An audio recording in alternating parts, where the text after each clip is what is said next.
Good afternoon, everyone.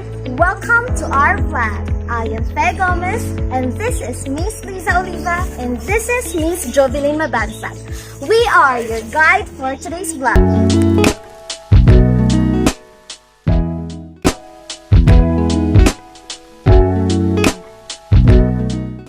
We have here a resource kit which come from different articles and infographic related to how to build strong partnership between home, school, and communities. Building school-community partnership can be a powerful way to engage students to make a positive impact in the community. So Romel Loria, the Director of Civic Engagement in the Service Learning at the Park School of Baltimore, shares some tips on how to establish successful partnership with local organizations. First, we have to ensure that the work is meaningful. It's important to make sure that we project students engage in have real value and are connected to the mission of the community partner. So discuss and significance of the work with both student and the partner organization to create an authentic educational experiences. Second is connect the work to the curriculum. So look for opportunities to integrate the hands work with the curriculum. Find ways to show students how to practical application of their textbook lesson plan relates to the community project. This helps students understand the relevance of their learning and foster a deeper understanding of the subject matter. So the third one is start with small projects. So begin with small. We'll define projects to establish a foundation of trust and credibility with the community partner. By starting small and demonstrating responsible and effective engagement, you can build a strong relationship that can lead to more sustained, impactful partnership in the future. So the fourth one is develop a shared vision. So work together with the community partner to develop a shared vision for the partnership.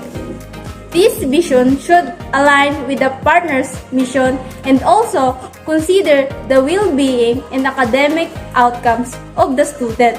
By aligning goals, both parties can work towards mutual success. So the fifth one is define leadership roles. So clearly define the roles and responsibilities of both the school and the community partner. This helps ensure effective communication and collaboration throughout the partnership.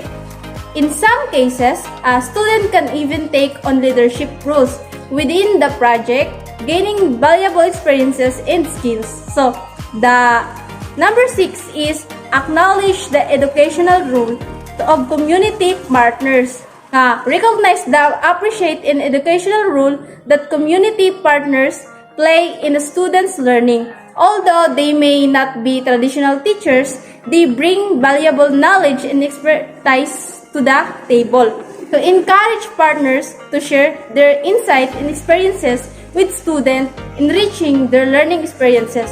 And the seventh number is aim for sustained partnership. So instead of one-time opportunity, strive for partnerships that are ongoing and sustainable, regular, and consistent. So interaction with the community partner allows for deeper relationship, form a greater understanding of the project's impact. So always remember that there are numerous mission-driven and non-profit organizations in our area that would be eager to collaborate with the students. So by forging this partnership, you can enhance your student learning experiences and make a positive difference in our community. Again, that's some tips on how to establish successful partnership with local organizations. Here are the importance of building strong partnership between home, school, and community. First, we have enhanced academic success. Like for example, when home, school, and community work together, students experience improved academic success. Another one, to have a collaborative effort. So, these collaborative efforts ensure that students receive consistent support, resources, and guidance for inside and outside the classroom. Second is to have a holistic development. This holistic development builds a strong partnership, allow for a holistic approach for a child development. Home, school, and community can collaboratively address the social, emotional, and academic needs of students, promoting their overall well-being. And the third is we have the increased parental involvement. So, when we say parental involvement, this is a strong partnership, foster increased parental involvement in their child education. Like, for example, when parents actively participate, students are more likely to excel academically, have better attendance rate, and exhibit positive behavior. And we have the supportive learning environment. So, like for example, collaboration between home, school, and community creates a supportive learning environment for students. It establishes open lines of communication, encourage trust, and ensure that everyone is working towards a common goal of student success. So that is the important information in building strong partnership. So now, let's proceed to the tips for building a strong partnership between home, school, and community. First, we have effective communication. Effective communication establish clear and open channels of communication between parents, teachers, and community members. Like for example, regularly share information, updates, and progress reports to keep everyone informed and involved. So next is we have the parent education and engagement. So these provide opportunities to parents' education and engagement, such as workshops, seminars, or parent-teacher association meetings. These events allow parents to learn about educational practices, parenting strategies, and ways to support their child's learning. So, let's proceed to number 3. So, we have the tips of collaborative decision making. So, this involve parents, teachers, and community members in decision-making process that impact students. Seek input and feedback when developing policies, programs, or initiatives to ensure that diverse perspectives are considered. Next is we have the volunteer and mentorship program. So this encourage community members to volunteer in schools or participate in mentorship programs. This involvement strengthens the connections between the school and the community by providing additional support and resources for students. So next is we have the utilize community resources. So this will tap into community resources and partnership to enhance educational opportunities, collaborative with local organization, business, and community leaders to provide students with access to extracurricular activities, internships, or career exploration opportunities. Lastly, we have the celebrate diversity and inclusion. So this will embrace and celebrate diversity within the school and community. Foster an inclusive environment that respects and value different culture, backgrounds, and perspectives.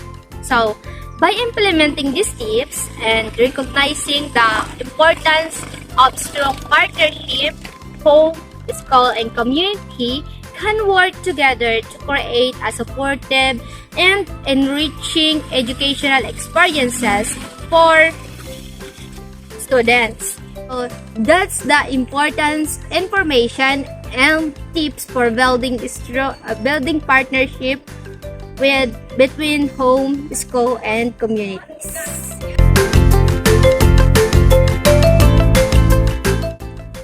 So, checklist is one of the examples of other materials we can use in building strong partnerships between home, school, and communities. So, in the Philippines, ECE checklist is designed for service providers like teachers, rural health midwives, child development and daycare workers, parents, and caregivers who can easily administer after a brief training period. By using a checklist, they will be able to determine if a child is developing adequately or is at risk for developmental delays. So this checklist is not intended to be used to. First is a medical diagnosis. So second is determine a child's intelligence quotient or IQ. Third is gauge his academic achievement. It is only the first of several steps in a comprehensive assessment process that a child at risk is expected to go through so he can get the help he needs as early as possible. Checklist consists of child's record divided into two parts. First is child's record 1 for children aged 0 months to 3 years. Child record 2 is for children aged 3 years and 1 month to 5 years and 11 months. The items in the checklist are grouped into 7 domains. First is gross motor, second is fine motor, third is self-help, fourth is receptive language, 5 is expressive language, 6 is cognitive, and the last but not the least is the social emotional domain. So the child record 2 will be utilized for the kindergarten learners of the Department of Education. So lastly, checklist will serve as a valuable tool not only in monitoring the Filipino child's growth and development, but also in ensuring that children enjoys a care and nurturing environment, thus assuring them of a secure tomorrow. That would be all about the examples of materials that we can use in building strong partnership between home, school, and community. So we have now an advice for building strong partnership between home, school, and communities, which is to illustrate the effectiveness of certain strategies or approaches. So first, we have the first advice is to have a family engagement program. So like for example, if a school implements regular family literacy nights where parents or guardians participate in interactive reading activities with their children and receive tips on fostering literacy skills at home. So another advice is to have an illustration of effectiveness. So this is happened after implementing these events. The school noticed an increase in parent involvement in their children's education to improve literacy skills among students and positive feedback from families about feelings more connected to the school community. So for the next advice, will be say by Jovinic Magaljan. The next advice is community partnership. So, a school forms a partnership with a local health clinic to provide free health screening for students and families, as well as workshops on nutrition and healthy living. So, the illustration of effectiveness. So, the collaboration results in improved access to healthcare services. So, for families, increased awareness of healthy lifestyle choices and a sense of community support among students and parents. So, leading to enhance overall well-being and academic performance. So, that's That's our advice for building strong partnership. In conclusion, to build a strong partnership between home, school, and communities, we considering the information given by the article, wherein gives insights and tips. The infographic informs us what are the importance and tips in building partnership between home, school, and communities. Lastly, the materials, which is the ECCD checklist that determine if a child is developing adequately or is at risk for developmental delay. Thanks for watching! Before you leave this video, please click the subscribe button. Goodbye! We are hoping that you learned something from this video. Thank you for watching and God bless.